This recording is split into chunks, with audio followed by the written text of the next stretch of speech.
बच्चों good morning. आज का हमारा टॉपिक है प्रकाश का अपवर्तन। आज बच्चों हम आपको पढ़ाएंगे प्रकाश का अपवर्तन। प्रकाश का अपवर्तन क्या होता है? जब प्रकाश की किरण एक पारदर्शी माध्यम से दूसरे पारदर्शी माध्यम में जाती है तो वह अपने मार्ग से विचलित हो जाती है। इस घटना को बच्चों कहते हैं प्रकाश का अपवर्तन। तो बच्चों यहाँ पर दो माध्यम आते हैं और निश्चित ही जब प्रकाश किरण एक माध्यम से दूसरे माध्यम में जाती है तो अपने रास्ते से विचलित हो जाती है। क्यों रास्ते से विचलित हो जाती है? इसका रीजन है प्रकाश की चाल। प्रकाश की चाल जैसा कि आप जानते हैं, देखिए बच्चों यहाँ पे दिया हुआ है, एक कांच का गुटका लेते हैं। कांच का गुटका लेते हैं, कांच का गुटका, तो जो कांच का गुटका है यानी कांच हमारा कौन सा माध्यम है? सघन माध्यम है। और वायु क्या है बच्चों? विरल माध्यम है। तो एक हमने कांच का गुटका लिया और इसमें प्रकाश की किरण को पास कराते हैं।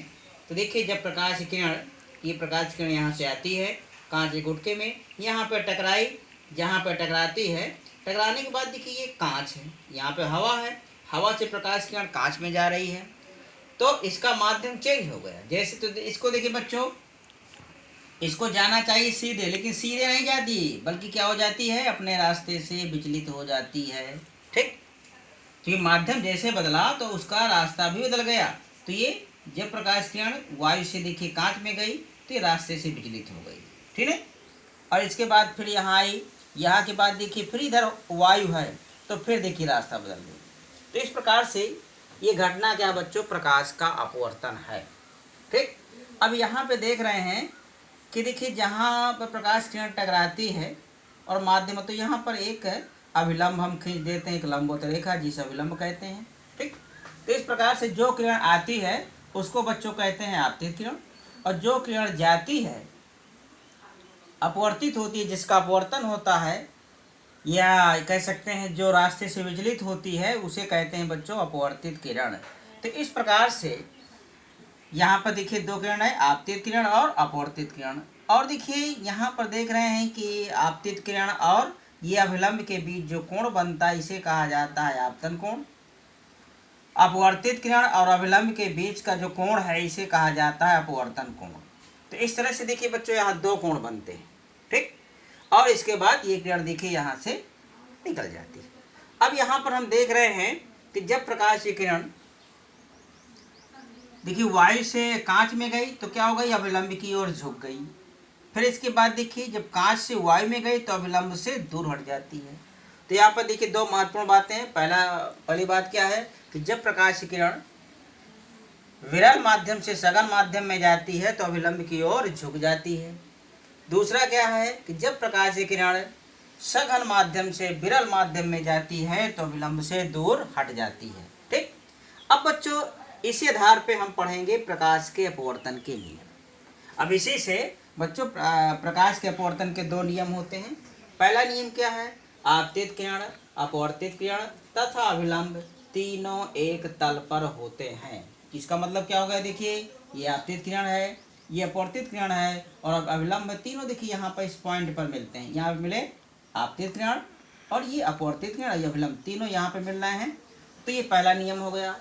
दूसरा नियम क्या होता है? देखिए यहाँ पर जो कोण बनता है आपतन कोण, ये अपवर्तन कोण, तो इनका देखिए हम साइन लेते हैं किन्हीं दो माध्यमों के लिए। एक ही रंग की प्रकाश की किरण के लिए, अगर प्रकाश का रंग नहीं चेंज होता है, एक ही रंग की प्रकाश है, तो किन्हीं दो माध्यमों के लिए आपतन कोण का साइन और अपवर्तन कोण का साइन, दोनों का जो रेशियो होता है वो क्या होता है बच्चों? नियतांक होता है। अर्थात ये नियत रहता है और इसी नियतांक को कहा जाता है पहले माध्यम के सापेक्ष दूसरे माध्यम का अपवर्तनांक, रिफ्रैक्टिव इंडेक्स इसे कहते हैं बच्चों। और इसी को कहा जाता है स्नेल का नियम। तो इस प्रकार से देखिए दूसरा नियम है sine I upon sine R equal to 1 and 2। इस नियतांक को n से लिखा जाता है। 1 मीन्स पहला माध्यम और 2 जो 2 लिखा हुआ इसका मतलब क्या है? दूसरा माध्यम। तो इस प्रकार से sine I upon sine R equal to 1 and 2। तो इस प्रकार से जो साइन आई और साइन का अनुपात है यह हमारा कहलाता है पहले माध्यम के सापेक्ष दूसरे माध्यम का अपवर्तनांक। और इसी को कहते हैं जो है स्नेल का नियम। अब जैसे यहाँ पर इसको हम लिख सकते हैं, जैसे कह दिया जाए कि देखिए यहाँ वायु, पहला माध्यम मान ली वायु है, दूसरा माध्यम कांच है, तो इसी को हम लिख सकते हैं ANG। इसी को हम क्या लिख सकते हैं ANG। ANG यानी sine i upon sine r equal to ANG। A means air और G मीन्स ग्लास। तो इस प्रकार से इसको हम कह सकते हैं वायु के सापेक्ष कांच का अपवर्तनांक। तो वायु के सापेक्ष कांच के अपवर्तनांक को ANG हम से लिखते हैं, ठीक है। और ये आपका हो जाएगा साइनाई अपॉन साइनार। इसी प्रकार से मान लीजिए आपसे कह दिया जाए कि पहला माध्यम वायु जल है, प्रकाश किरण जल से कांच में जा रही है, तो इसको हम क्या लिखते हैं जल यानी वाटर। तो इसको लिखा जाता है WNG। क्या इसको लिख देते हैं, जैसे मान लीजिए पहला माध्यम जल है, तो जल से प्रकाश किरण कांच में जा रही है, तो इसको लिखा जाता है WNG।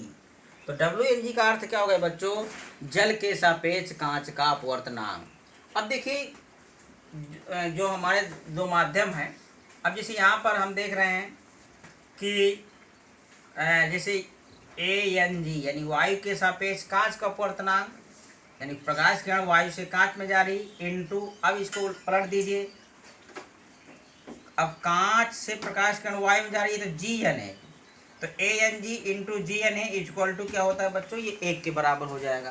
तो इस प्रकार से एक हमारा ये फार्मूला बन गया, ठीक है। यानी ANG into GNA equal to 1, ठीक। तो यानी कि माध्यम चेंज हो रहे हैं तो इन दोनों का मल्टीप्लाई 1 के बराबर होता है। तो ये आज हमने आपको बताया प्रकाश का अपवर्तन और अपवर्तन के नियम, ठीक है। तो ये इसको आप लोग जो है लिख लीजिएगा, इसको याद करिएगा। Very very thanks.